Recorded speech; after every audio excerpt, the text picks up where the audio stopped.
Hello, I'm Eagle. Eagle Gardens 1 on Instagram. This is Fucking Talking Shit with Eagle, episode 384. Good morning. How you guys doing tonight? Thought I'd at least pop in for a few.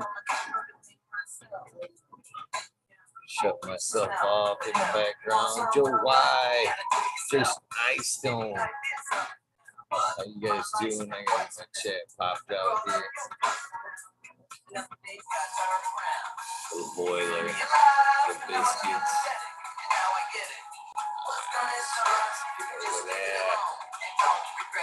There we go. What's up, Big Road Dude?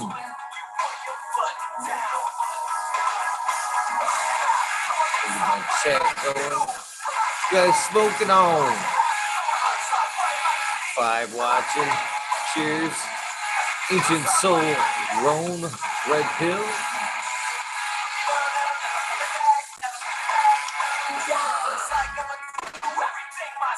Everything myself. Guys smoking. I see no answers. Good morning to you. Coffee time.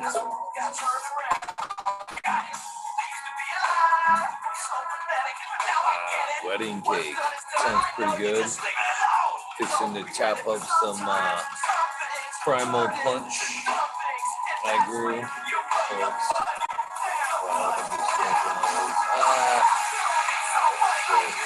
What I do? We did silky smooth, loose banner. Sounds pretty good as well.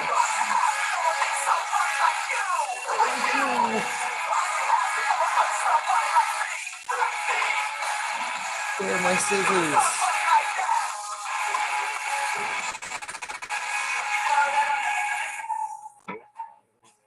What's up, got a can of seed? The Smiley episode was very good.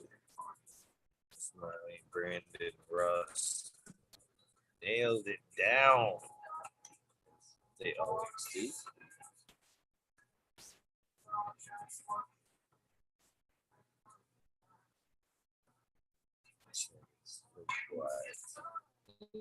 Oh shit, it's something pretty good.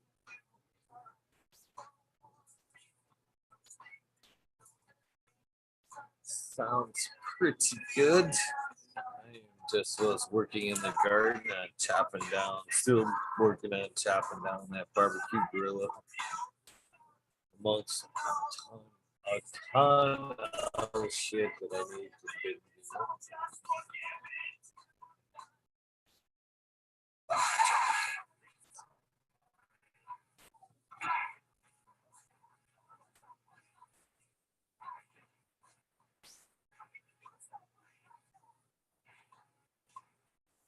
Almost ready to third one.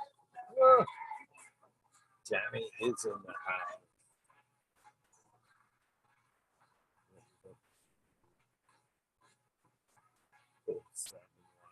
Must be everybody must be watching the Smiley episode. Don't blame it. Bill changed his name.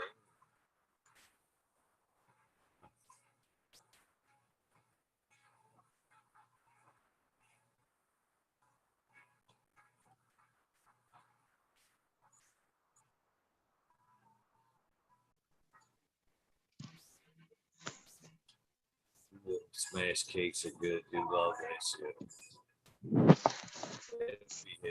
Especially the first round of smoking it. What up, Red Bill? Yo. Hey, my name. I learned how to change it. I seen that. What's I going on? called it out when he popped up, man. Dig it. Woo! Dig it. All right, no more Samsung. No more Samsung. That's what I was just gonna say. No more Samsung. Oh, yeah, feels good having an identity. getting it back, rather. No one will ever be confused. They're like, I can't find him on Instagram. I always forget the 710. I always just put red pill. Well, if I'm the first one to come up, if you just type red pill without the 710, then I must have done something right. Right. Algorithm favors you. That's a good thing. You think so? Better than being shadow banned, right? Hey, am I just tripping out, or is your background just going clickety clack? I'm seeing a whole bunch of different. Clickety clack. I should. I'm gonna look through it. I've got some ones later in flower from this series where the fucking of this same. This is a lemon lima drops and a primal punch grow under the low pro max LED. And them fucking buds get as big as my arm, my forearm. They fucking, you can watch them every morning. They come from their sleeping position and they fucking stand up for the fucking daylight time, and then they flop back down. Then they, at one point, the fuckers get so big they just flop over, and you can see me pop in and kind of straighten shit out. Fucking, but yeah, it's pretty fucking nice grow, man. Really nice grow. Yeah, I kind of thought I'd mix it up a little bit while things were. Yeah, why not? Why not? Was that Lincoln Park that you started off with? What was that? Oh no, that was Lip Biscuit. Okay. A boiler. Close. Oh, same time frame. Definitely. What's up, Eagle? Red pill. What's How's up, it John? going? I got a bean pop up. Beanage. Yeah. I got a bean that pops up. Yeah, in the outside sand. The dirty sand. The dirty sand. It popped up first in there. So kind of surprised about that. It popped up this morning. How saturated do you have to have that sand for it to stay moist on the top?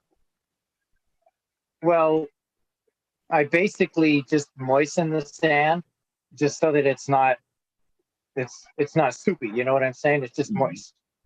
And then after that, I put a little water down at the bottom of my my bin, my dome, so that the moisture kind of circulates inside there, so it keeps it moist. So it's kind of working together. I think that's crucial.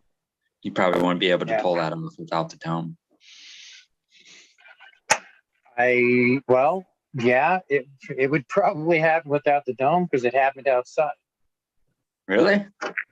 Yeah. I just threw some beans out there for a bird that was stuck. So here we are. This is the wash sand. Nothing showed up there.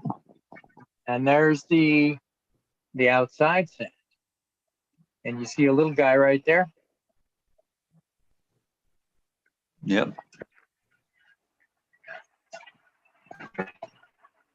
So I've got one showing up in here already. So that's pretty cool. The experiment is working. So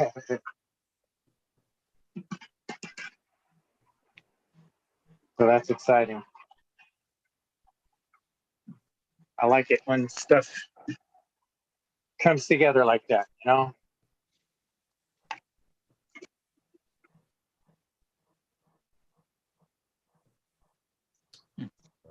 All right. I thought I lost down there for a second. I didn't hear anybody saying.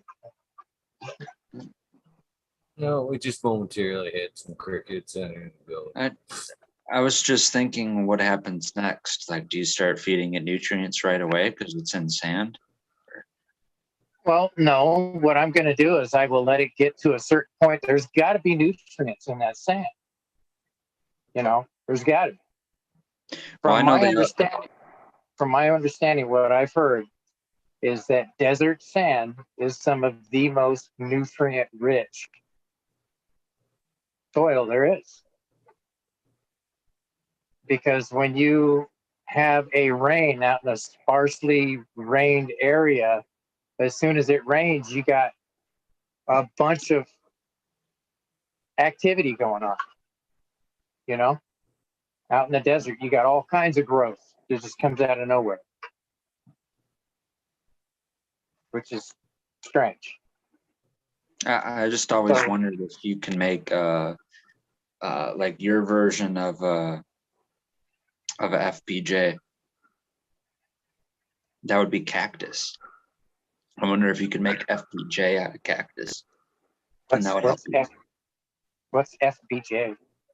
Fermented plant juice, Oh, okay. the KNF, what the KNF people do. You're supposed to take I don't like see why you- vigorously growing plants. Like you're supposed to like look around, find a vigorously growing plant, take bits of that, chop it up, mix it with, brown sugar, cap it off with brown sugar, leave an aerated cap over the jar that you have it sitting in or the bucket. And then it just does its thing. And then that fermented plant juice, FPJ, is supposed to, do everything that the plant was doing, but it's supposed to, pass it on to whatever you're feeding it to. So I would think that you could make super desert plants, weed plants thrive in the desert. And I don't know if anyone's done this. You have to find someone that's all about KNF, but also lives in the desert. I'm sure there has to be one person that made a FPJ from a cactus. Well, if there is, then I'll do it. Mm-hmm. 'Cause Another I got brown experiment. sugar. I got Write brown them sugar. down. Yeah. I'm willing to give stuff a try, see what happens.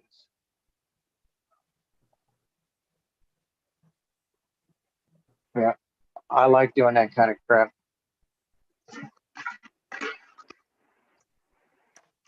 And I'll be taking my my outside plant. I'll be taking that down tomorrow.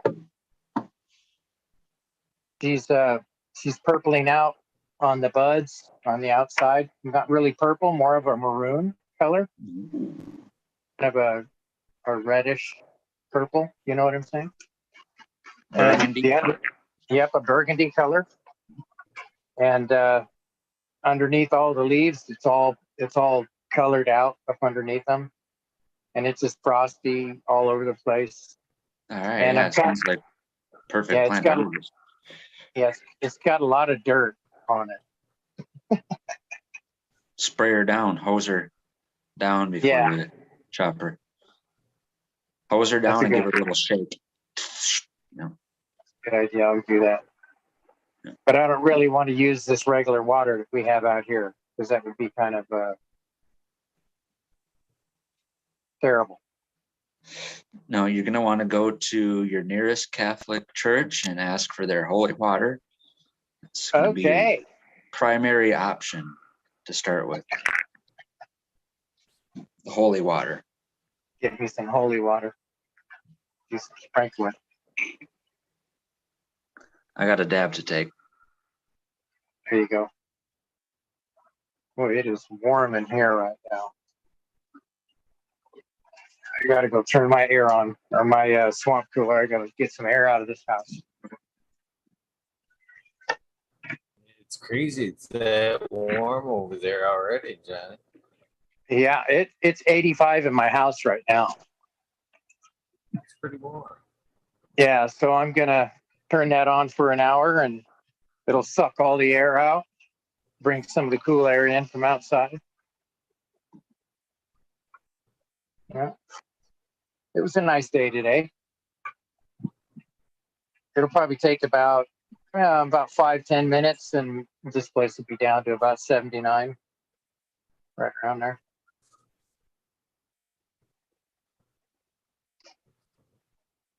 So what you smoking on tonight, Eagle? Oh, Primal Punch. I started to roll it up and never really got to it there. So just while I'm trying to get to this video that that's playing behind me. Bring this up. So red pill, this is the same grow.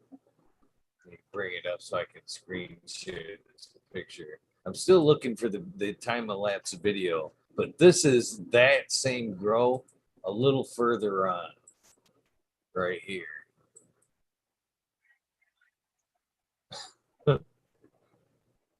I mean, it was, Wow. yeah, it was a nice grow. That was the first run under that light too. And that fucker was just donkey dicks. Each one of those was as big as a bottle on that grow. Trying to That's find one light going across the 4x8. elapse. Yeah, that's a low, that's a 660. Wow. Low Pro Max 660 there.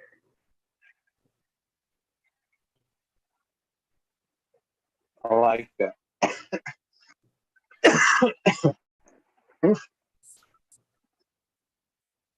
Some fresh cured Gone Dog Mimosa that I cut down a few days back.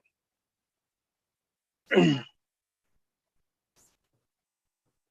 an early sample out of the container. Oh, nice. Here's Yeah. So here's another shot for representative of that grow. How big those buds are. Oh yeah, Not too shabby. not too shabby at all.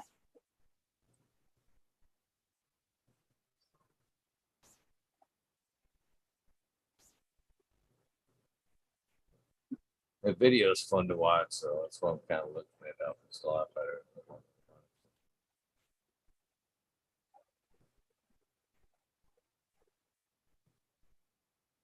Yeah. So See what you Smiley guys threw it work down with. today. He always does. Yeah, it was a good show, man.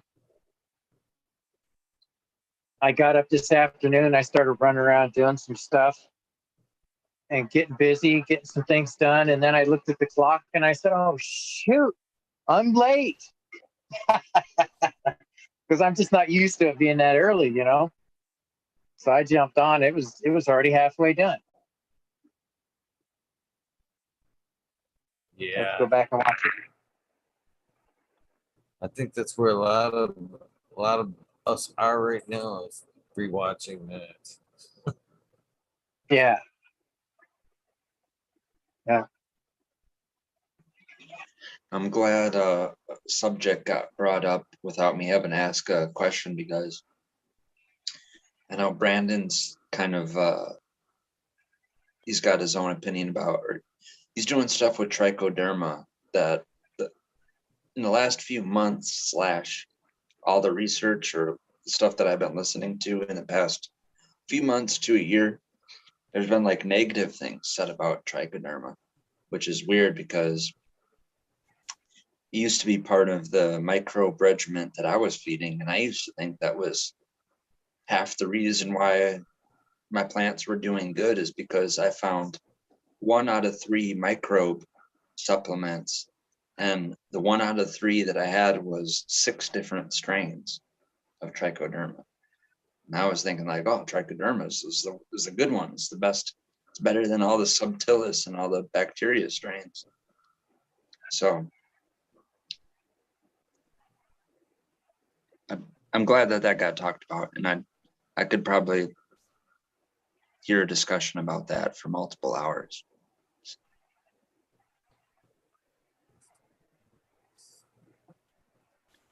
I caught about half of it myself.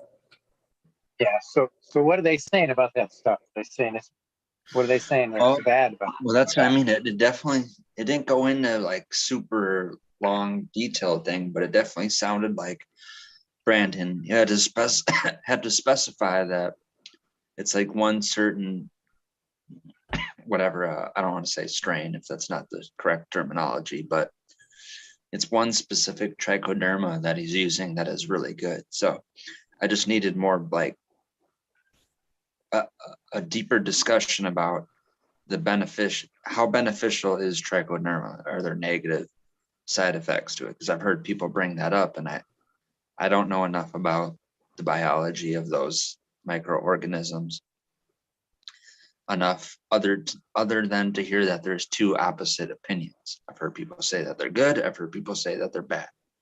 I used to think that they were good based on the results that I would see in using, like I said, I got carried away with microbes at one time. I was using azos, mycos, roots organism,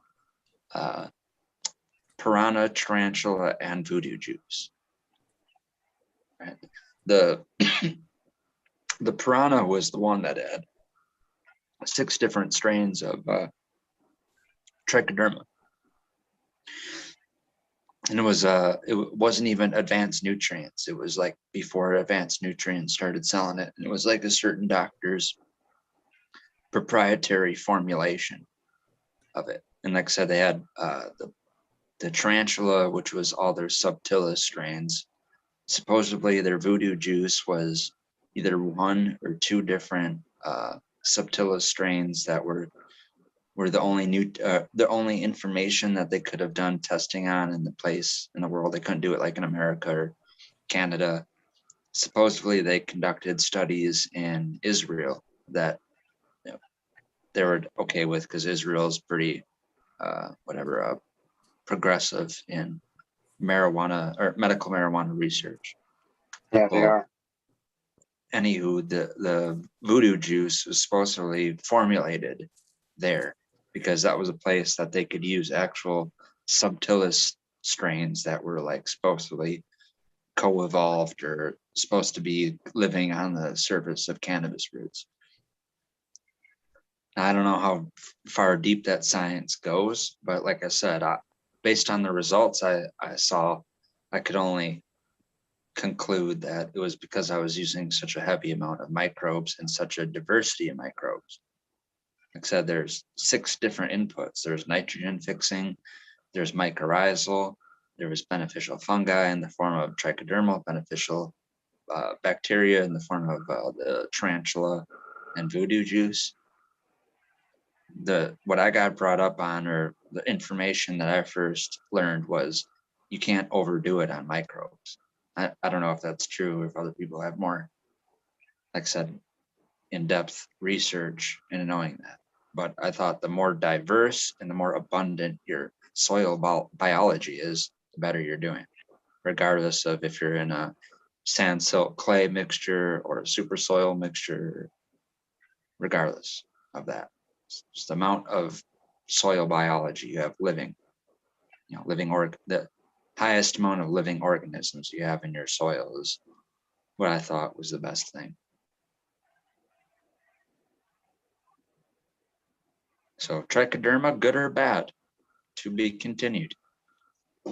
Yeah, sounds interesting. Mm-hmm. So when it comes to the KNF of the outside plants that you were talking about, I wonder if some of the tumbleweed style of weeds that we have out here would be something that would be beneficial, because they grow in just about, I mean, very sparse water, you know. My guess would be when they're in their seedling form, before they desiccate and come out of the ground and roll around, right? Oh yeah, yeah. Those seedlings, when they're younger, they're probably full of hormones. Yeah, that's probably a really good thing to use. And when I moved out to Colorado, that was actually, it's the same as when I saw my very first palm tree in real life when I went out west, right? I was like, there's a real palm tree. No, I knew I was in the West when I moved to Colorado, and I would do the whole going to Colorado, back to Wisconsin, from Wisconsin back to Colorado. When you're in Kansas and you're in Nebraska, you're in Colorado, and you see them damn tumbleweeds blowing by. And to You me, know, my you're not in mind, Kansas anymore. my mind went to Looney Tunes. I was automatically transported in the realm of the Roadrunner and the Wile E. Coyote. And I'm like, yes, this is real. It's not just a cartoon. There's really tumbleweeds. And like serious, the ones that are like 6 foot in diameter and blowing across the middle of the road. And you gotta like turn around. Oh and yeah. Yeah, there's dodge. times where there's a whole herd of them that will pass across the road. Not just one. I'm talking like 12. Yeah, I You mean, know, like, and they're bouncing. You can feel them bouncing yeah, like a basketball, like right across the fucking ground. It's yeah, and crazy. you don't want to really get hit by one of those because they're kind of spiny. No, good thing we were in a car, but still, same thing. Like to see a fucking tumbleweed up to the windshield of a truck. Right? Yeah, that's a good size. Mm-hmm. Same thing with the little ooby doobies or whatever they're called. Those haboobies. Is that literally what they're called? Haboobies? The little desert twister cyclones that all form Oh, little desert yeah, we call them dirt devils. dirt devils. Yeah, because they're a devil. Once they come across, I mean, if you have your window open and it comes across, it's going to fill your car up with dirt. I've seen that too. Like literally, like it looks cartoony. It literally looks like a Tasmanian devil spinning around. And Yeah, we're like, what the fuck is that? And it literally looked like the smallest tornado you've ever seen. And you can yeah, see like the little cyclone of wind and literal like those, those like clumps of dirt that are like hard like a rock, but if you squish them, they all like disintegrate. yeah.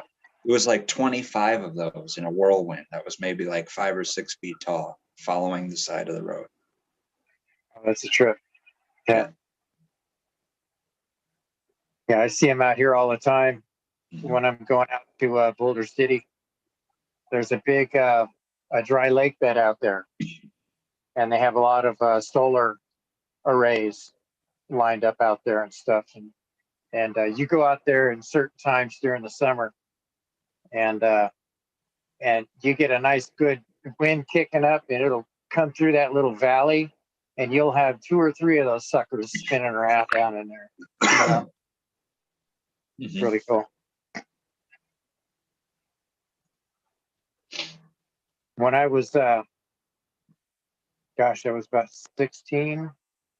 No, I wasn't 16. I was about 15. I would say, yeah, around 15. My dad and I and my cousin were selling tools on a street corner that we had rented. We'd rented a corner lot. So we had tools set up on blankets, new tools, and all kinds of different stuff. And we had a little iron-on display on a cardboard display set up, and it's iron-on for T-shirts. So it's each one of them had their own little baggie in it, and it had the little iron-on thing inside of it. It was plastic, wrapped and all. We're sitting there, and all of a sudden, man, it just seemed like out of nowhere we had a twister come through. It was dirt devil, but this was in the city of Portland, Oregon, and this thing rolled in, and it started trying to lift up all the little runners that we had that our tools were on, Mm-hmm. and then it got to that little display.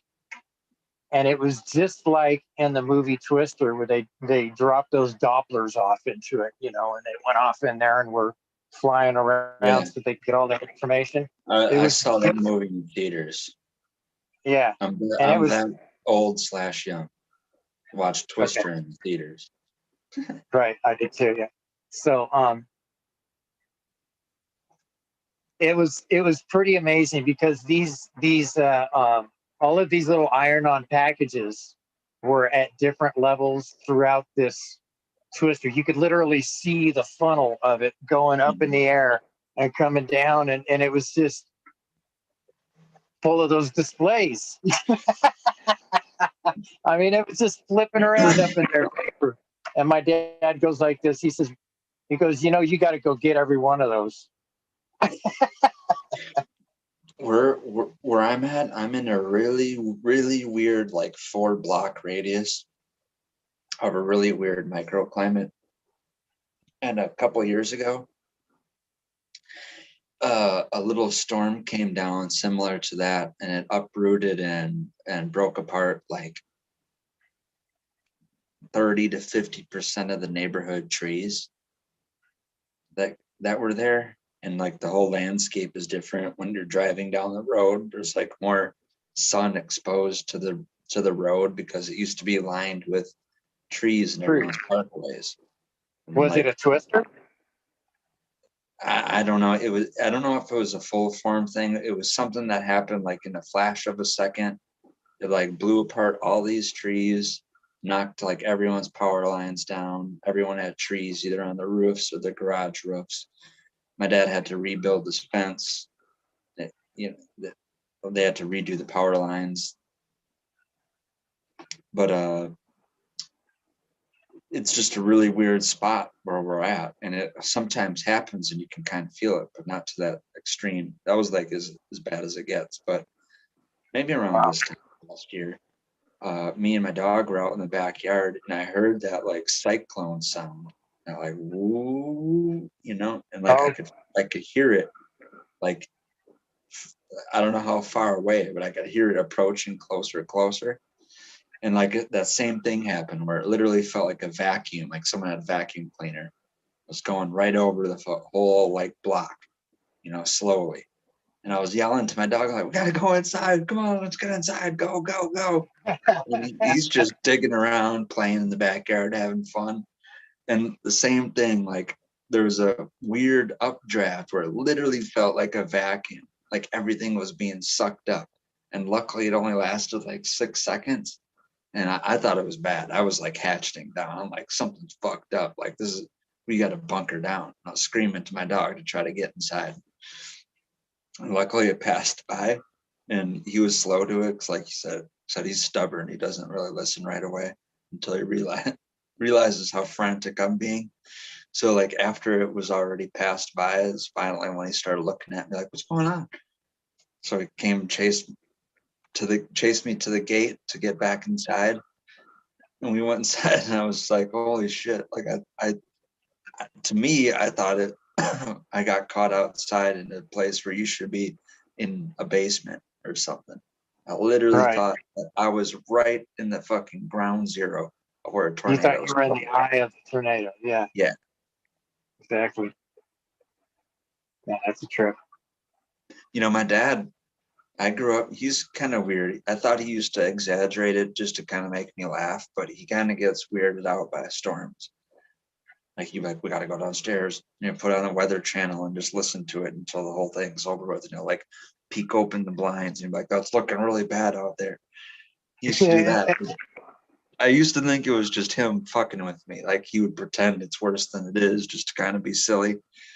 Well, he had a work encounter where the building that he works at isn't far from here. And the same thing kind of happened where like a touchdown of a baby tornado started.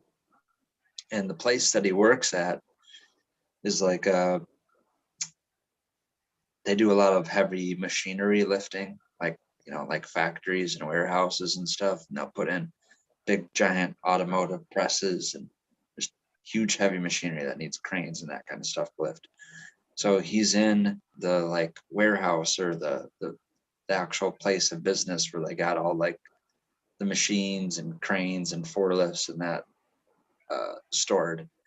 And it's like a big open covered type roof, and whatever it got sucked open and blown open, and they got all those safety harnesses that you can like attach yourself to, you know, so you don't fall if you're climbing something high. And and him and a couple of buddies actually had to use those and tie themselves off to something when the roof completely disappeared. Yeah. The whole roof came off the building, and he said he was like being sucked out, like his arms were like towards the ground and his legs were being up, you know, like if you put those like little swimmy floaties on your ankles and you're in the water and then you're dangling and your head's underneath the water and your feet are above water because you're upside down. And that it was like that in a tornado. And out of all places for part of the roof to fall, it fell in the parking lot directly right on top of his truck. Oh, wow. That's That's So messed up. I always felt bad for my dad. Like, I never knew if he was serious about being afraid of storms. And then I felt bad because, like, out of all people, if he really was afraid of storms, he had to go through like the worst fucking almost being Yeah. sucked into a fucking tornado. Yeah, if you think about that, it's just like the Twister, you know, the movie Twister, man. They had to tie themselves down to a what was it, a plumbing thing that was Yeah. a See, pump it was house. literally like that.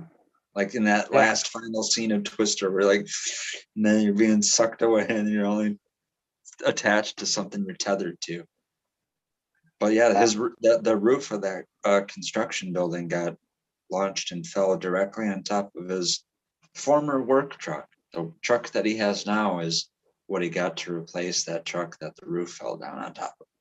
That's a trip. Yeah. Did the insurance cover that? I don't know. I don't think so. I wonder. Probably not. They don't cover stuff like that. Although I'm giving too much away. If anyone knows the farmers insurance ads, they do stuff like that. Like it's like the most insane situation. Like we cover that. You know, my dad could have been a commercial for one of those ads. I'm sure of it. After something like that going on, Mm-hmm. that'd be great. Yeah, I was down there in Pennsylvania when the Sandy storm hit, and that's where we had it was like a perfect storm. We had along the coastline coming from the South Florida area. We had a storm coming up from Bermuda, kind of. And then we had a nor'easter that was coming down from like Canada down that direction. And then we had another one that was coming across the United States going towards the east. And all three of these met up and made a huge, it was just an amazing storm. And when I was, that's when I was literally a live-in caregiver, and I was taking care of an elderly couple they were what 87 and 89, and I had just gotten there and taken over for the person that had covered for me for 3 days, and then this storm comes in and hits, and it knocked the power out.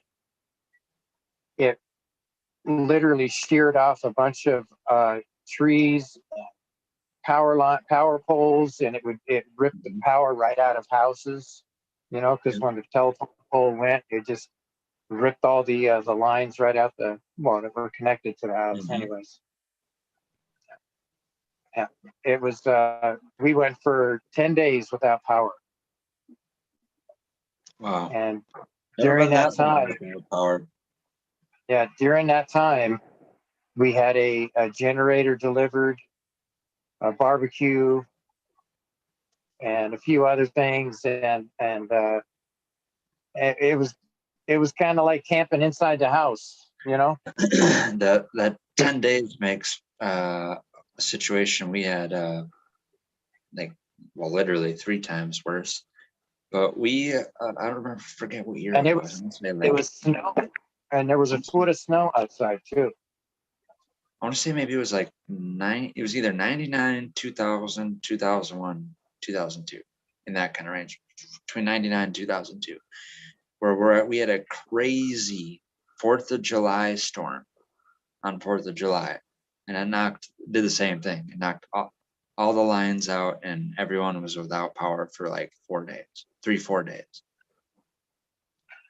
Some people were probably out more than that, but we got our power back in 3-4 days. I think maybe some people were more than 10 days without electricity, but one of those totally unpredicted, weatherman didn't say shit, you know, type situations.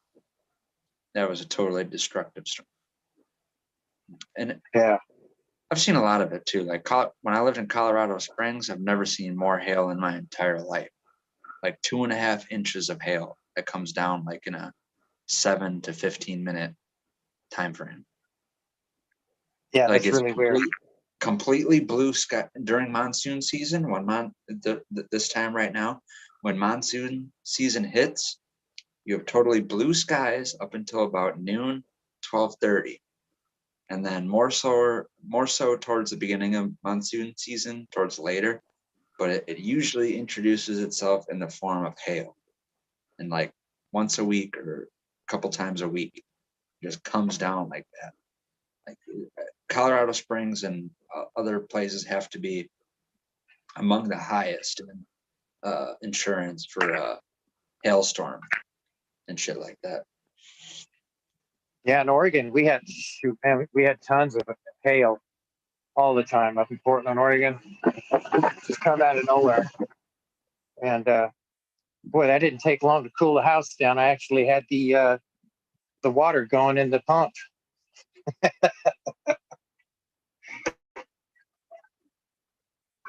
It got super cold in here real quick. Uh-oh, what happened there? Did I lose everybody?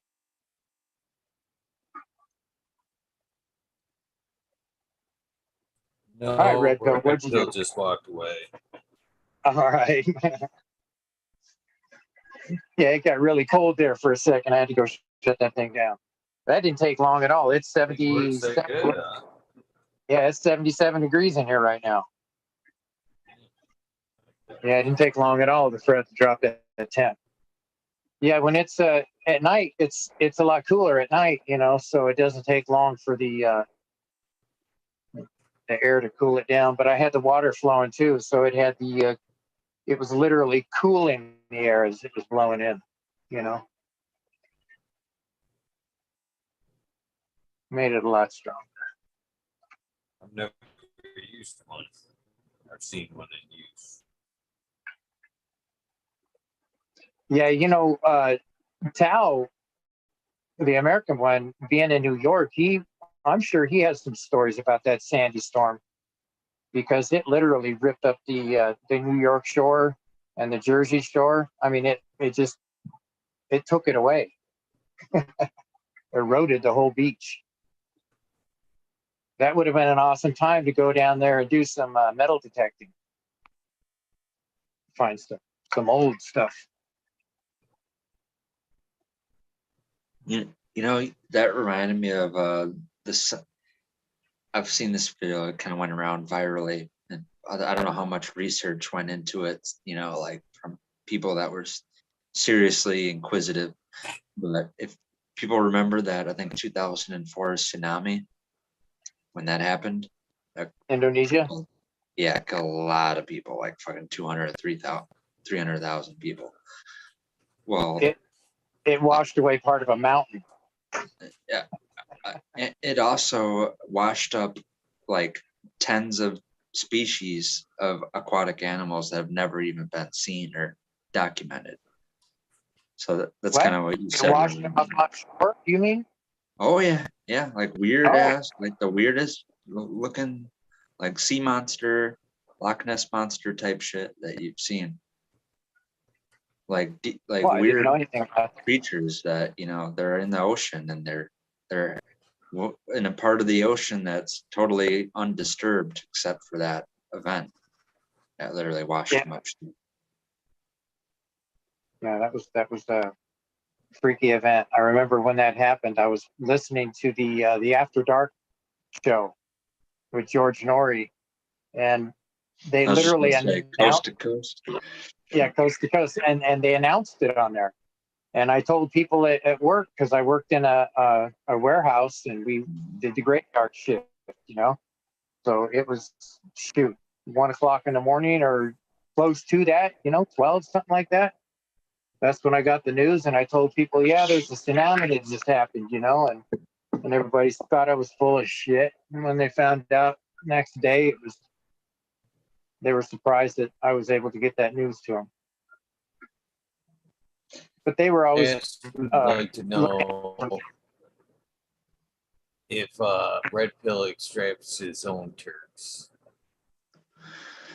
Not currently, but Ideally, I could have a setup like that. I have had distillation setups that I use to recover alcohol from doing, and it's a simple distillation setup. It's very crude compared to like a rotovap or other more sophisticated scientific things, but I would just use it to DIY. it's DIY, but my whole thing was when I used to de-wax with alcohol, my whole thing was how do you get rid of the alcohol without decarboxylating? I still wanted shatter when I was de-waxing, so I had to devise a scheme how to recover alcohol. Well, the recovering the alcohol was a beneficial thing, but my whole thing was getting rid of the solvent without having to boil it, because alcohol, it's 173 degrees where it evaporates. And if you're just letting a solvent extracted, solution sit there and bubble away at 173 degrees, depending on how much alcohol you have there, if it takes 2-3 hours, then you just decarboxylated all your damn THC. It's never going to be shattering. Yeah, that makes sense. So with the simple distillation setup, I had it set up, and it takes too long. It takes like 7 hours to redistill like 150 milliliters of ethanol. So it's not as effective as a roto vap or a rotary evaporation setup.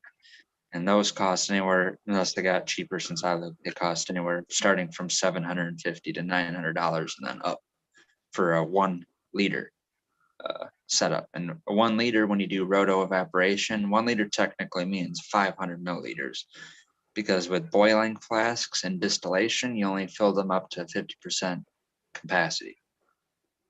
But What no, is what's the homogenizer used for in that kind of process? Did you say homogenized? Yeah, a homogenizer. It separates shit. It's a Well, it's one of those two types things of you might either think of as like, it might be another name for a magnetic stir plate. That's what you mean? Yeah. Or it's a separatory flask or funnel. That's where it's like a funnel thing, and phases of things that are in separate densities, they'll separate, and you'll have a bottom or a top layer, and then you can drain off the bottom and separate. I think it's kind of something like that, because it's supposed to be for separations of different stuff. But no, on one of those. Other than just straight up BHO extraction, I haven't ever done like a steam distillation exclusively just to pull off terps. But I've manipulated BHO extractions to be better formulated for just pulling the terps or the lighter fractions. That's where the single solvent dewaxing comes into play, because you're not doing an ethanol dewaxing, you're just using the BHO to begin with. And that's where I said, if you're in a setup and you can get liquid nitrogen, and you can literally go right up to a plant that's like, okay, this plant's ready to come down, and you just take it down and buck off the nugs, or take the, clip the nugs off the stem and the leaves off the nugs, and then liquid nitrogen freeze them, and then put that in a extraction setup, closed loop or open if you have to have it that way, but closed loop, obviously, preferred, safety wise. Then you're extracting. If you also have cold solvent, don't do that, because you'll actually ruin it. If you have like room temp, if you have butane coming out pressurized in the gas form, doesn't matter that you had liquid nitrogen frozen live buds, because the solvent that you're using is warming up those ice cold nugs that you went through the trouble of freezing with nitrogen. So you want to have cold solvent and cold material, cold tubes and everything else, and then you're pretty much going to come out with the most terpiest. You're going to be pulling off mostly all terpenes, and the next most thing you're going to be pulling off is cannabinoids, and then everything else is less and less through there, from like fats and waxes and lipids and all that bullshit.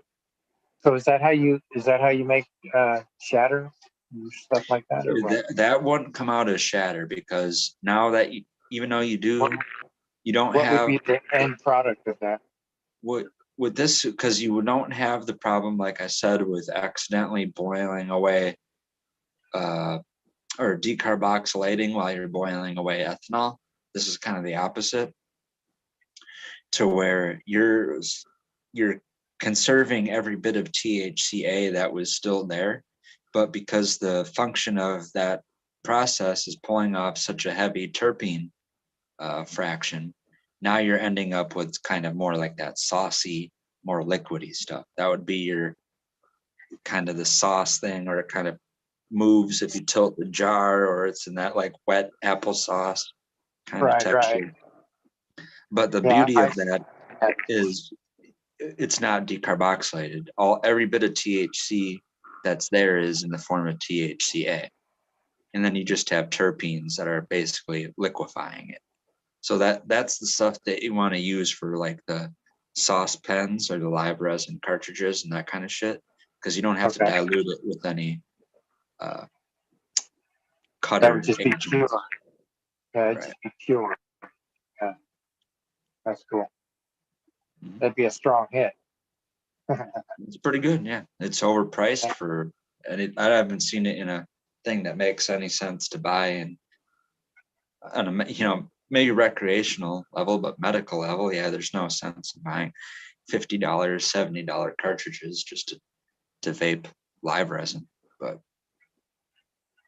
so if I'm making RSO, how would I retain my alcohol instead of the most economical way I've seen now is to get those, I think they're called, someone help me, source extraction, source machines. Source It's a little, extraction? it's a little dealy. It's like a platform that heats up, and it's got a lid that encloses it. And the top of the lid, you put like ice or ice water on, and then it boils off the alcohol. So your little flask that you had your like RSO in, as it boils away, it's just going to leave the RSO, and has like a little dish that sits over that flask. So when the ethanol or the alcohol boils away, it hits that ice top to the container, and then it condenses and drips down into this little cup that sits above your RSO. So, or if you want to do like what I said, get a simple distillation setup, which if you're patient and it doesn't matter to you how long the process takes, you can pretty much recover 90% or more of the ethanol you use. Or if you have the wallet for it, then just get a rotovap.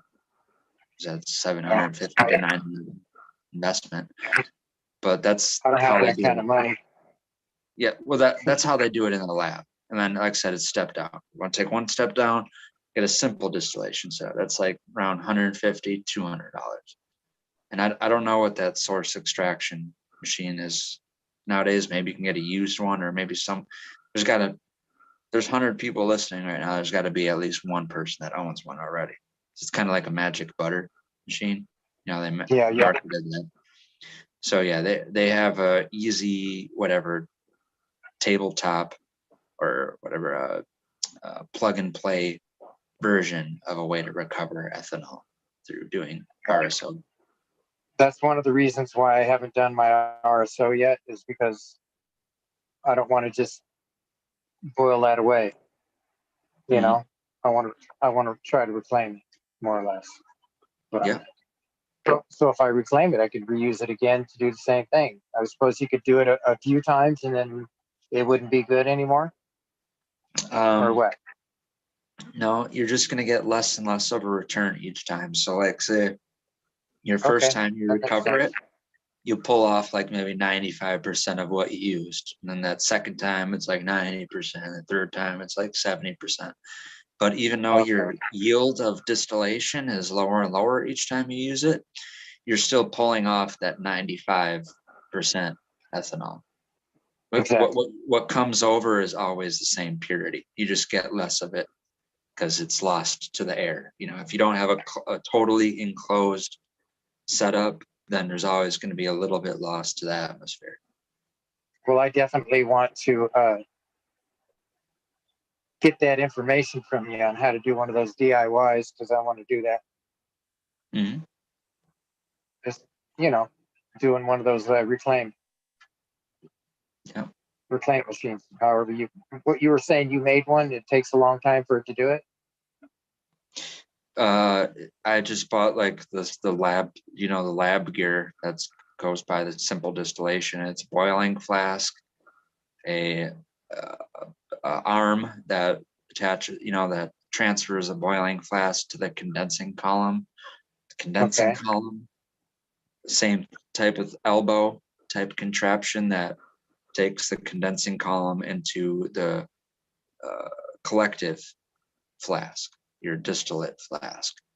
So it's like okay. Here's a question like for 4 you. pieces of glass. Where would you find that kind of stuff used? Literally there is like I don't know, there literally was like, I don't know how to call it, a hobby store, but it's more like a scientific type hobby store, right? And they got all that shit. They got discount used glassware and that stuff. And that's at stores like that. Literally, that's where we would go to get the setup if we didn't want to order it online, or if we broke a piece that we ordered online and we have to get a piece, right away. Right. I don't know. We found them. It's like a hobby shop. I don't know how to say, like Hobby Lobby or whatever like that, but I don't know. We found places where they have scientific glass, and it's like a place where people are going in there to buy, God knows what, like microscopes and shit. They have that, like people now are using the microscope to look at their slides and I would think a university, when they go to replace a bunch of stuff, they would get rid of stuff like that. They could do that. Right? Dumpster dive at a university. Hell yeah. Yeah. Dumpster dive at a university. That's funny. You think they'd just throw that away? Yeah, and now it's snapping into me. I can recall Eagle saying that he didn't take advantage of the tip that you led him on about super sale on stuff. So if you're resourceful for that, you're going to eventually find what I'm talking about. You're going to find whatever wholesale scientific glass or resale. Yeah, you're giving me ideas where to look, Yeah. Give me ideas. Yeah. So I'll definitely. Now a lot of stuff they got is like super basic, like just little flasks and like graduated cylinders and that kind of shit. But if they got more technical lab glassware stuff too. But yeah, you can piece together a distillation setup, and then pretty easily. Like I said, if you're not using a vacuum, it takes a little bit longer. It's a lot slower process to recover all your ethanol, but you'll get a little bit of it. Now a vacuum is just. I wonder if I couldn't use something else for that. You could find a cheap used vacuum too, that maybe someone's like, oh, I didn't ever replace the vacuum pump. Here, buy it from me. And you just replace the vacuum pump and you have a perfectly good working vacuum. Then yeah, you can vacuum distill the ethanol, and it comes off even faster and at a lower temperature. That's how the rotovap works. The only difference is the rotovap is spinning that boiling flask, because the way it works is it's constantly moving around that boiling flask. So like every surface of the container, it's just not like a static cauldron or whatever boiling. It's moving around, so it's turning and spinning. It's it has even that magnetic thing at the bottom that's spinning everything. It spins and it gets an even temperature, because though it doesn't look like it, if you got thermal imaging and you looked at a static boiling flask that's not moving, you would be able to see temperature gradients from the top of the flask to the bottom where it's closer to the heating element. Whereas rotary evaporation, it gets rid of that because it's spinning the flask in a bath, a double boiler, boiling water or whatever temperature you heat it up to. They actually use mineral oil or baby oil if it needs to be something that boils over 212 degrees. They'll throw mineral oil in there because you can heat mineral oil up to like even past the temperature that glass would crack under high temperatures of heating. Right, But that they makes do sense. that to recover a whole bunch of other different stuff that doesn't relate to anything we're talking about. But it's a doubler boiler thing and a roto evaporation thing. So you can heat up water to like, and because it's under a vacuum, you can heat it up to like around, a lot of people do about 105 degrees Fahrenheit, because under a vacuum, like at normal atmospheric pressure, the alcohol needs to be 173 degrees to evaporate and condense.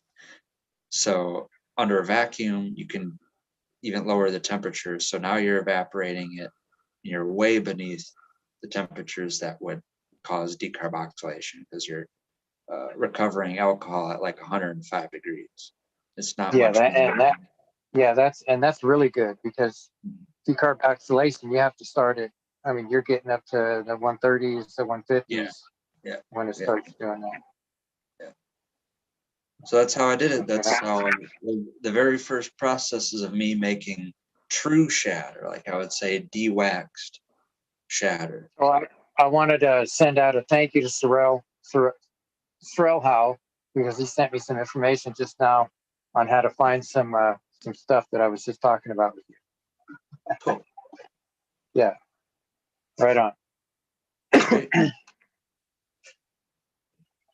So, I'm all for people getting bubble bags and drive sift screens and distillation setups and closed loop extractions. I don't have any preference at all for hashes and extracts and anything like that. Well, I'm excited about doing just about everything I can with the herb that I'm growing. So it's all new experimenting for me.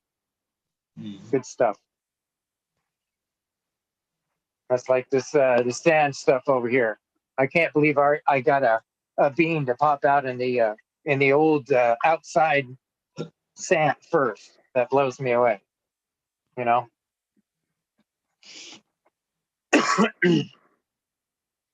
I think it's time for another hit. What do you think? Yeah, I do too. I'm gonna use the potty and we'll come back and torch up. Go. Everybody get your rigs ready. Let's do some burning. You gonna join us, Eagle? Or are you just working too hard over there? There we go.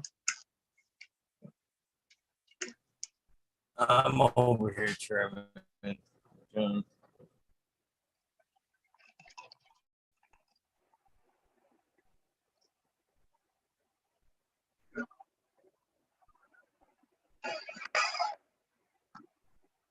Oh yeah, that's good. That's it. Right. So what are you cutting on tonight, Eagle?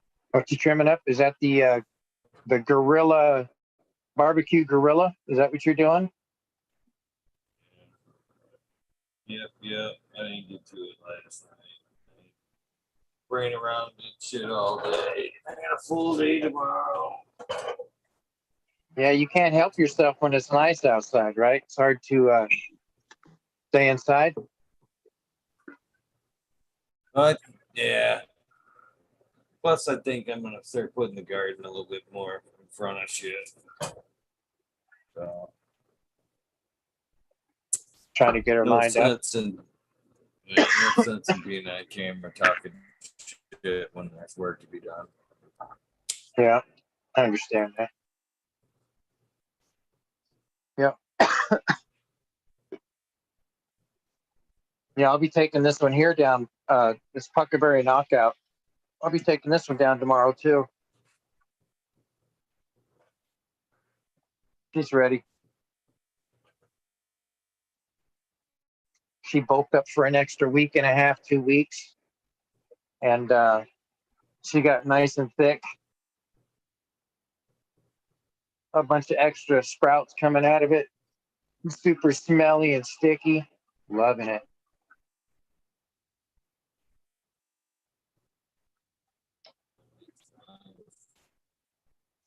You know, I dropped a I dropped a bud off over at my neighbor's house to let him smoke it, try it out and sample it and give me an idea of what he thinks of it. And he came back and he said, how come it's not like the dispensary bud? And I looked at him and I said, what do you mean a dispensary bud? And he goes, well, it's not super dense and hard and this and that. And I says, well, it's the way the bud grows, you know. I think maybe they're using extra, I don't know, nutrients or something to cause that to happen. But I just laughed and I says, well, I'm not growing for a dispensary. I'm growing for myself. And I says, I don't have a problem with any of the weed that I smoke or grow. So I kind of laughed at him. Everybody thinks it should be the weed should be a certain way or something.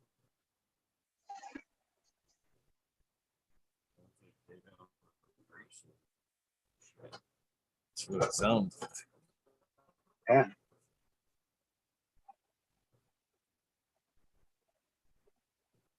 So I thought that was kind of strange.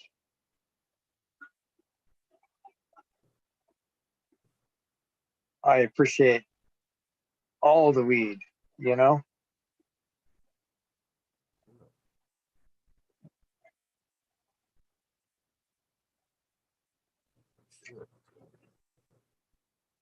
That's good stuff. Just got a seed out of one of my buds that I didn't get any beans out of.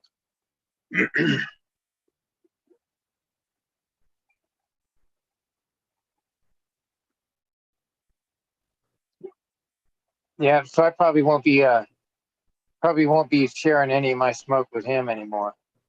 I don't blame you there. Yeah.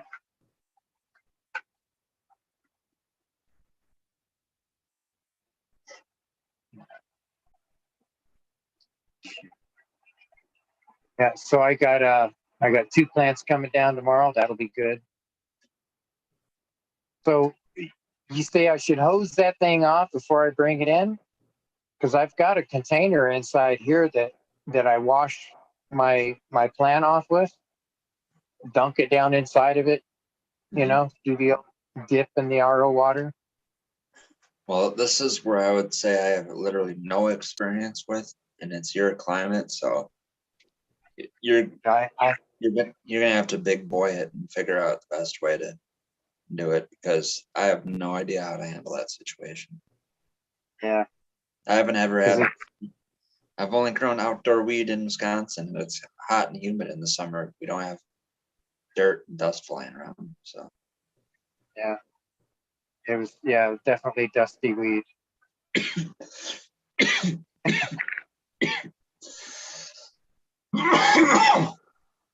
So I guess I'll agitate it a little bit vigorously inside of that container. See if that doesn't do it. I mean, the way I would do it is literally just like a shake, like just shake it dry, like dunk it, just shake it, and then not agitate, not doing no damn butter. Oh no, I'm not talking about doing that. When I'm talking about agitating, I'm talking about going in and up and down. When it comes to those things, I'm as delicate as possible. You know what I mean? Yeah. Yeah. But I know I got dirt on there and I want to wash it off. I don't want to smoke that. That's why I said if you could find like a gentle sprayer, that's just the way I would do it. As I'm cutting it down, I would just spray it down. Yeah. If you got something that's like gentle and that you don't want to use high pressure like. Oh no. Yeah. But for some reason, I feel more safer than spraying than dunking. Why is that? Because I've never done either one of them, and I feel like the spraying is something that is quicker to dry and is less. What is that? Well, I know you'd be worried about mold. Well, it's not even that. It's just how much is there any sponge effect to just slowly dunking a plant in water? Does it like sit there and go, straw it up like that? So that's why I would think that spraying it and shaking it off lightly is better and would do the same. It would be just as effective as, it's like the same as thing like with a shower and a bath. I used to think that, a bath wasn't that bad. And you'd be like, you're dirty. You're just sitting in your fucking dirt bath. You got to take a shower. That's cleaner. So now I'm thinking that same mentality, like, is dunking it? Sure, that washes the dirt off, but does spraying it, does shower? What works better, a bath or a shower? Spraying it off first might be a better way to go. Yeah. Because I am going to do a dunk though, because I saw Mystic Grower doing that, and she does that on all of her oak, and she's never had an issue with it. Not only that, it kind of cleans it up a little bit. Now, I do have people in my family that if I were growing their medicine, they've had problems. They have certain respiratory issues. That's their number one ailment. But they still like to use cannabis.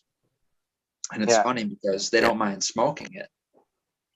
So it's like, there's something that the number one reason why you need to medicate is because of your lungs, but you're still smoking it.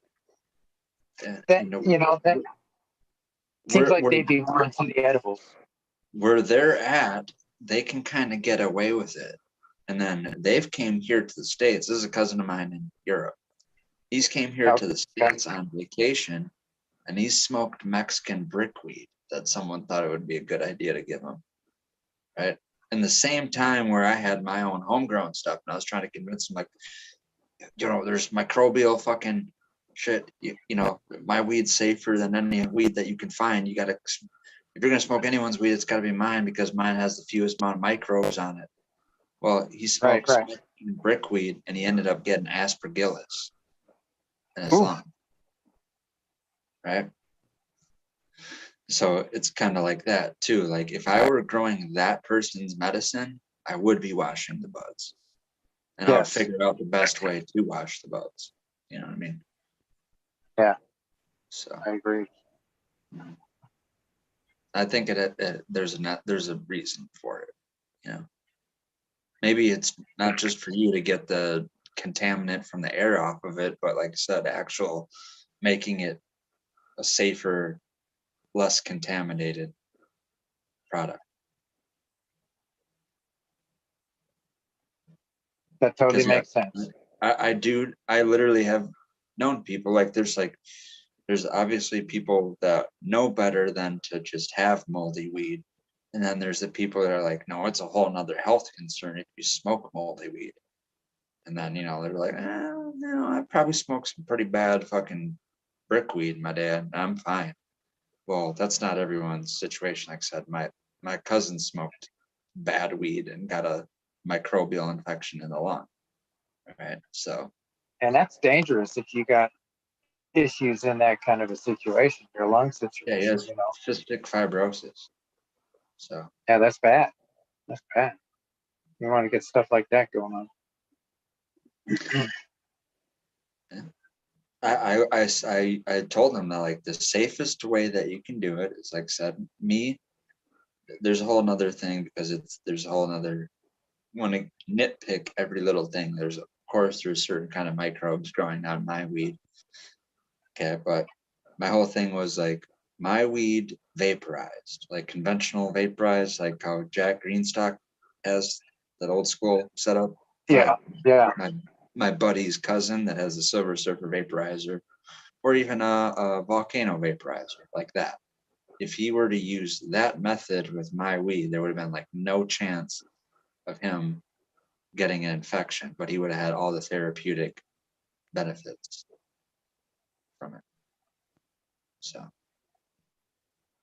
yeah. And that's weird to me that you can actually vape flower. I mean, I can't even, that doesn't, it has to burn somehow, right? Well, the result is what they all call ABV, already been vaped, right? And actually, it's funny because that I feel like is one of the most effective methods of decarboxylation for edibles, better than almost trying to overthink it and then decarboxylate it on purpose. The non-purposeful effect of vaping the weed and then being left over with, like I said, it's not burnt, not uh, whatever incarcerated or what, not incarcerated, what the fuck, the combusted. It's Why did I think it's incarcerated was not, combusted? not Anyways, incinerated. incinerated, combusted, yeah. Right. So your result is basically just you took all the THC and turned it, or THCA turned it into THC. It's decarboxylated. You maybe even put a little reaction into the process of converting THC to CBN. But So does it just kind of heat it up to a certain temperature? It doesn't really burn it. Yep. And because it uses the air, it's whatever that convective, right? I think Okay. convection. I'm just convection. Yeah. And this, Johnny, we talk about RSO a lot. If you want to make blends of RSO, doing that cold process that we talked about, and then doing a cold process on this ABV already been vaped, and then combining the two, that would make some fucking devastating RSO, because you'd have super full spectrum. You'd have everything from CBG to THCA to THC to CBN, like every cannabinoid from the process of the fresh non-decarboxylated weed to the fully decarboxylated weed would be present in there. And then when any of the contaminants of like chlorophyll or plant fats or lipids or waxes or anything like that. So it sounds like I need to get me a vape machine that does the flower. Sure. So that it's a recyclable process. There's no waste in it. The only waste is more medicine that you can make. And now I'm thinking back to I didn't catch the original one, but the replay of Brown Guy 420's episode, how he's formulating different cannabinoid, ratios to do certain different things. Yeah, you're gonna make really, really effective RSO for a lot of stuff. Like the stuff that makes people feel like they overdosed if they take like 1,000 milligrams or 1,500 milligrams, it's gonna be that strong. It's gonna be like LSD level RSO. Wow. Yeah. That sounds interesting. Mm-hmm. Got my little wheels turning inside my head. A couple of hamsters are busy right now getting some stuff together. Yeah. Most definitely. That sounds another thing that I need to acquire to utilize in my Felix's bag of tricks.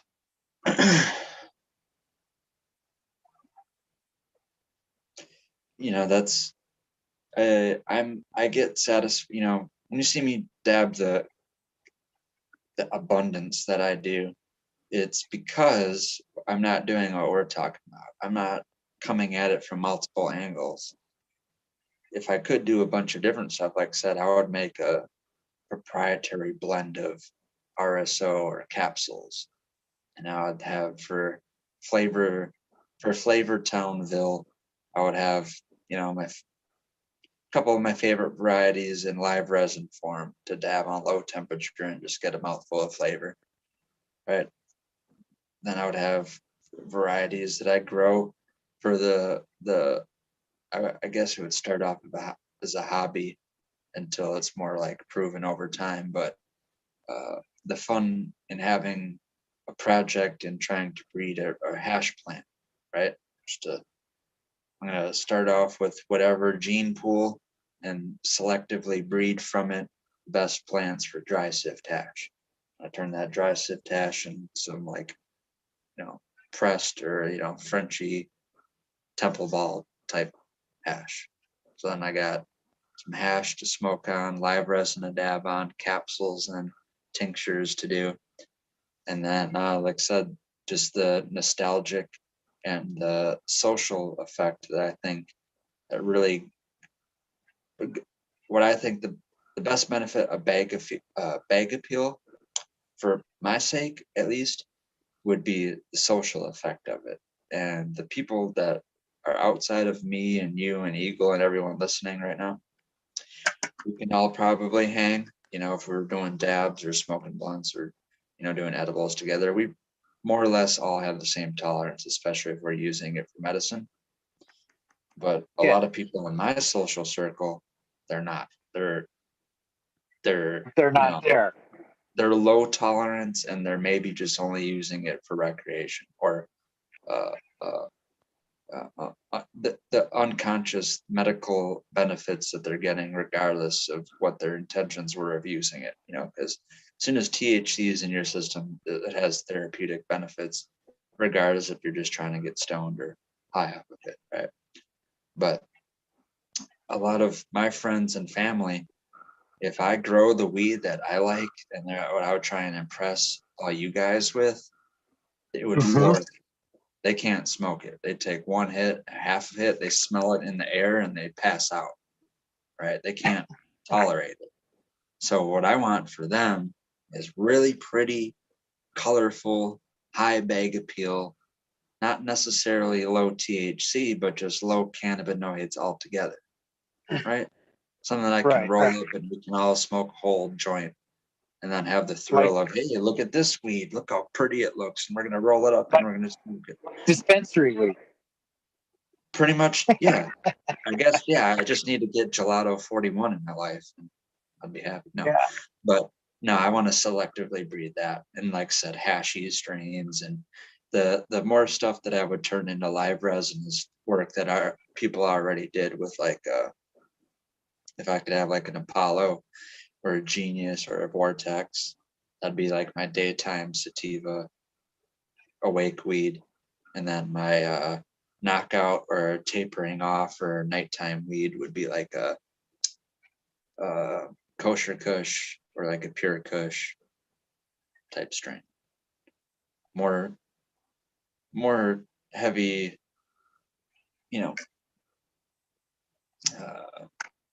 hard hitting weed, like that. Yeah. More of a heady weed. More the stuff that makes you want to lay down after you take a hit of it. Yeah. I've got a couple like that I have that make me want to do that. Yeah. Which is nice.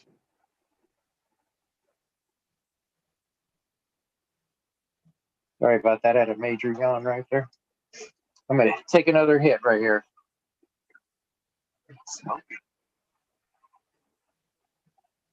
Yeah, I need it would be cool if I had somebody to bounce stuff off of around me to experiment with, do different projects. Like it seems like if you have a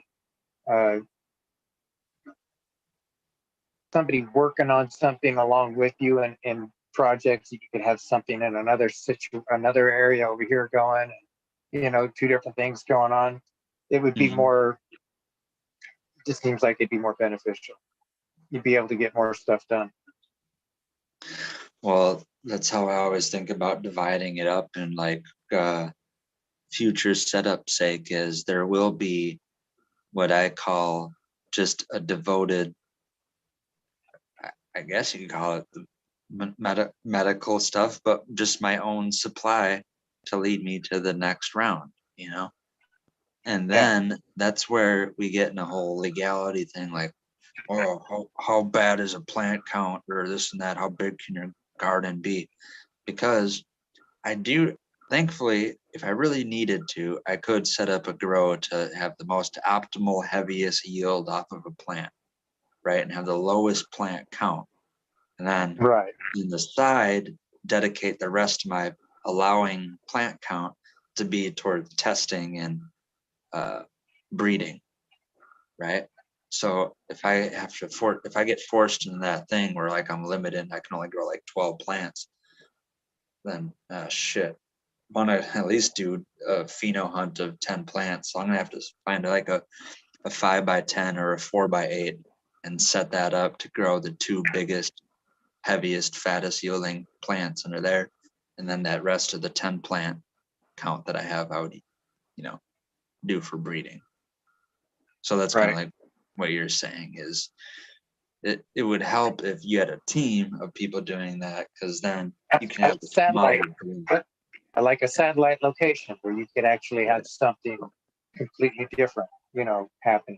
We could all grow whatever 2 plants so we can get by to the next harvest, but then we can all grow, more plants for testing and doing larger phenotypes. Kind of like a science co-op. Well, I would just think of as getting around the only other situation that you'd have to be in to do like 10,000 seed runs. You either have to either be growing hemp or be commercially set up to where someone's allowing you to do testing and development, or research and development on new varieties, and they have enough canopy space to sacrifice. The kind of like thing, like they can flood the market with like say 80,000 square feet of canopy, but their license says they can have 100,000. So now they can dedicate like 20,000 square feet of canopy to research and development, and that kind of setup.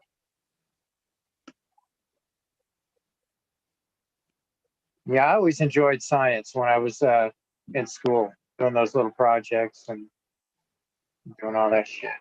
I enjoyed it. I don't know if I got much out of it, but it was fun. I felt like I was, playing stuff, playing games when I was in there doing shit. Mm-hmm. Kind of how my mind worked. It was actually a class that you could look forward to. Yeah, it was something where I was actually able to step outside of the box and do different things. That was not something coming right out of a book or out of a teacher's mind, Mm-hmm. Mm-hmm. It was something that I could actually react to and react with, that's why I liked football, because I got to bounce a lot of people around. Yeah.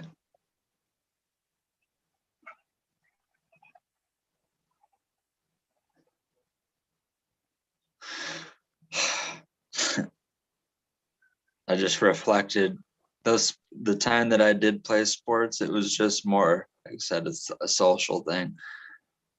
Wasn't gratification. There's sometimes, you get gratification for doing good, but it wasn't like that. I wasn't athletically talented to where there's like a scholarship in my future, that kind of thing, Oh, there was no scholarship in my future, but I just played like I was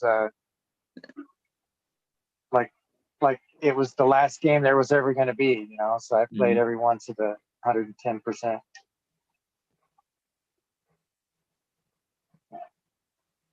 Enjoyed that. Competitive. I was very competitive as a child. I think it helps you to develop different points of view.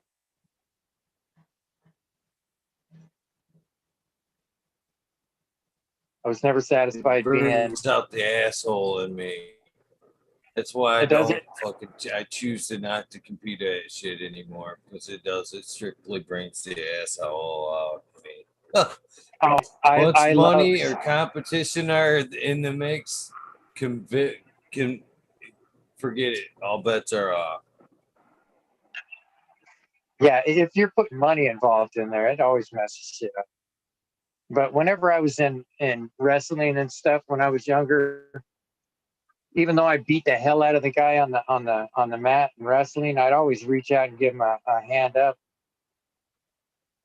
thank him for wrestling, because it was a sportsman kind of a thing, So it was always I always looked at every time that I wrestled as a growing experience for me to learn something different. So I was taking more out of my wrestling and stuff like that than uh, the other kids were. I think I was using them to learn by, more or less. They You were a know, tool. the only sport I competed in was basketball, and it ended up being a thing where the first year that I got into it was pretty fun. We didn't do good at all in the regular season, but the way that the playoffs were set up is it was round robin. So you didn't have to have like a winning whatever a winning record to get into the playoffs.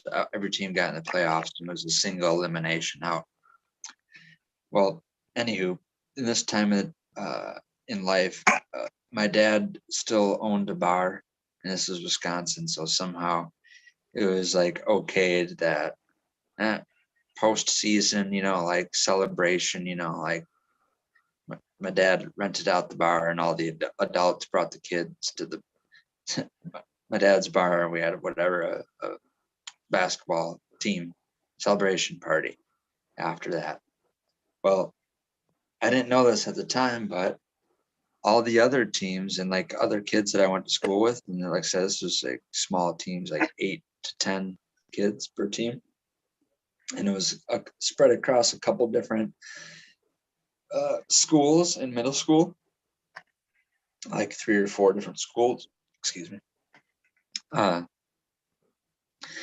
So like like you would go to school with people, but you were all on different teams. Like 3, 4 kids were on one team, 3, 4 kids were on another team. Well, through that first season and the second season, people figured out that we had the best team and like the best coach and like the happiest atmosphere and the best practices and that. And I didn't know that all the other teams were getting like basically abused and yelled at. It wasn't as fun as it was on our team. So I played 2 seasons, and I forget what happened. My dad like tried to discipline me for doing something. I think I got into trouble, and my dad didn't let me play a third year, which would have been our 8th grade year. Well, that year, like everyone had it with the teams that they were on. So like all my friends ended up moving on to the team that I was on, and it was like a super team, like how NBA teams are now, where there's like 3 all-stars on one starting lineup. Somehow, The dream team. yeah, our team became that, and the year I didn't play, our team went to the championship and won. So I missed out on that, but I just thought it was funny that I was a part of a team that like had such fun that it made other people quit the teams that they were on to join ours, and then our team became like the best team. And then like I said, that was 8th grade year, and then we all went to high school, and then I could go on with more stories. Fuck it. Fast forward 4 years in the senior year, this basketball group that I grew up with were really good. Our high school was dope. Our graduating year, we went to state. We lost state, and now same group of friends. Now in 8th grade, we weren't weed smoking. 12th grade, we were weed smoking. One of my best friends that we smoked with that was on the team, before he hopped on the bus and went to play that state game, we were on lunch break or skipping class to go to the location that we went to smoke weed, right? Getting blunted out of our mind, like smoking like 6, 7, 8 blunts in a circle of like 5 or 6 people. And then later on, he goes on to get on the bus to go play the state game. And then we lose, and I feel like responsible because I'm sitting with this kid as he gets high, blown out of his mind, and I'm watching it. We're back home watching him on state, play the state game on TV, and people are passing him the ball, and it's just going right past him. He's like, huh? You know, like, Oh, days. And then I'm like, dude, we lost state because oh I got man, this kid so high. you getting hit in the face with the ball. It's like, dude, you didn't see it? No. Yeah, just like that. Just came out of nowhere, man. And I just could imagine that how pissed off they were at. Like, man, you were fucking smoking weed instead of, you know, focusing on the game. That kind of shit. That's Oh, classic. That's a good one. That's mhm. funny.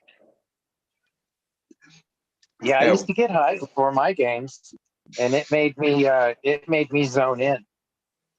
Mhm. Yeah, I used to enjoy doing that. Good times.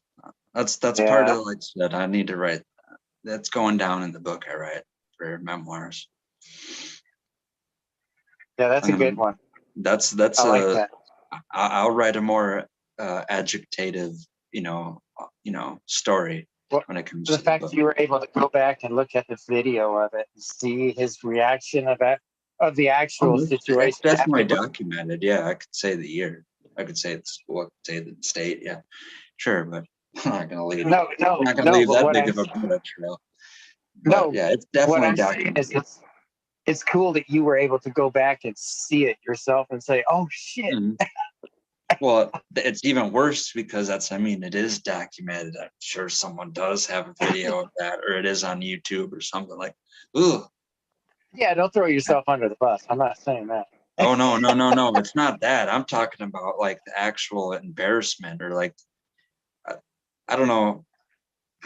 How many of us that have popped in the wormhole go back and listen to all the wormholes that we were on and like try to listen to ourselves talking like, oh God, that sounds, can't believe I fucking said that, that kind of stuff. Like that's what it would dredge up. It'd be like, whoops, like said, like how I felt that day, like we lost state because I got this kid too high. Like I would go down memory lane and feel that same way. Yeah, I totally understand what you're saying. Yeah. Yeah, none of the teams that I was on were good enough to do anything worthwhile. Too many mismatched kids, not thinking the same direction. I Have to come actually up with a did. team that actually works. I didn't sign up for high school wrestling based on the line of people that were signing up for high school wrestling freshman year. And I was looking at them like a lot of these kids already annoy the shit out of me. I cannot sign up into a team with these people and be stuck with them. Now, And have to deal with them face to face. Yeah, fuck that. hindsight wise, I regret it because like, oh, that would have been a perfect opportunity. You got to Right? put people in each other's places. Like, it would have been the opportunity. Like, I'm annoyed with this person. I don't like the way they act. I don't like the way they treat me. I don't like the things they say. If we're in the same weight class, and then that's a perfect chance to go up against one another. Right. Right. I didn't think of it back then. I didn't want to deal with it just because I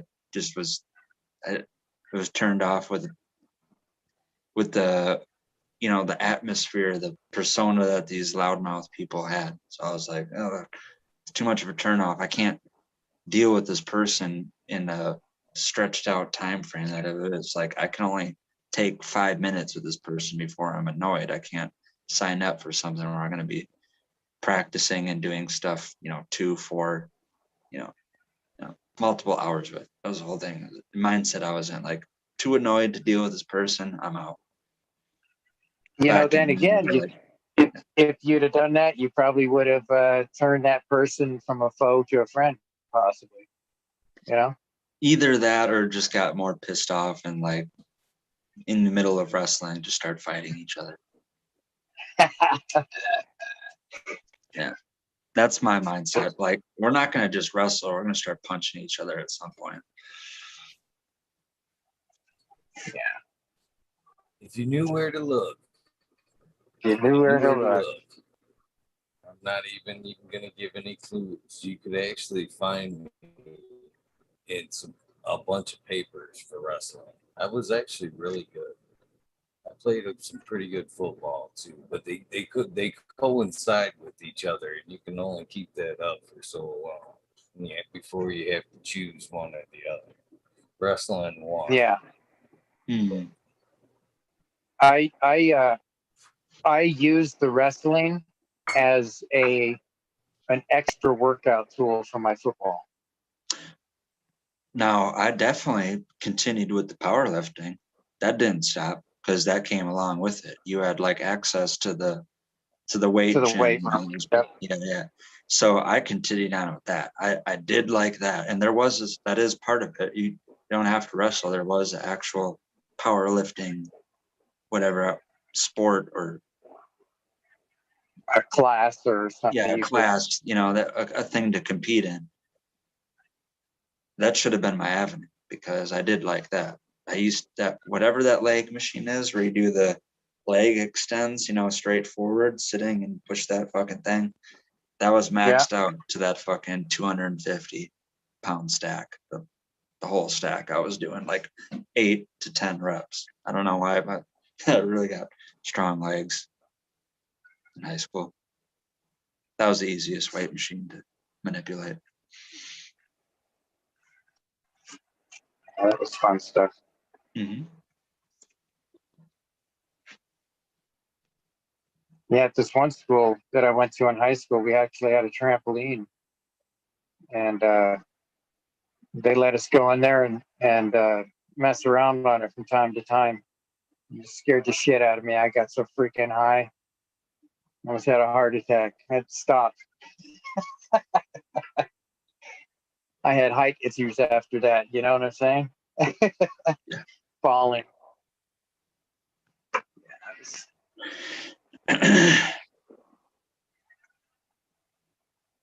Well, we're at the 420. Probably burn a little bit more and play that song and let Eagle get into his final stuff. Well, now I'm doing a farewell dab.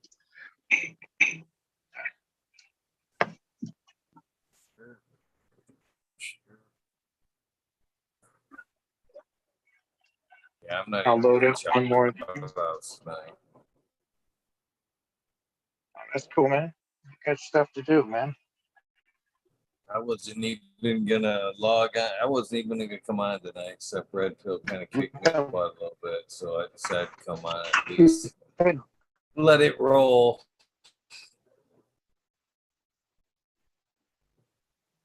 Before I seen that you actually went live, I was gonna say Nice. like, hey, I was I'm excited. I figured out how to fix my name.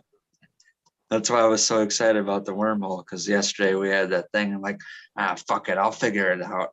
You know, so I figured it out. So I was extra excited about the wormhole tonight.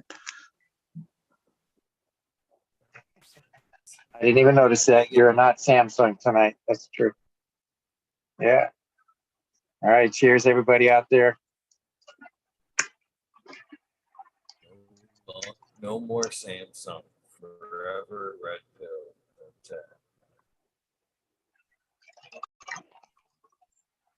You never know, Red Pill.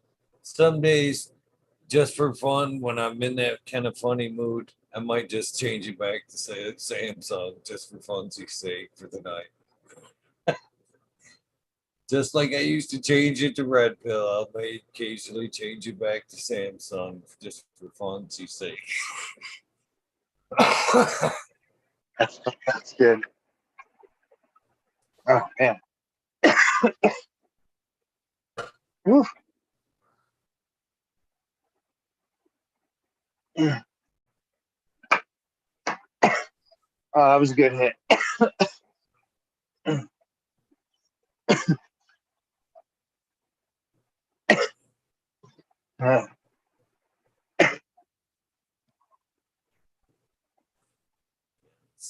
enjoying this as well.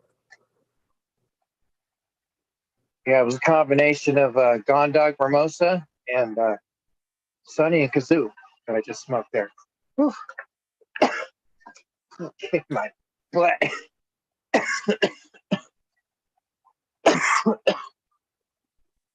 Sorry for all the coughing.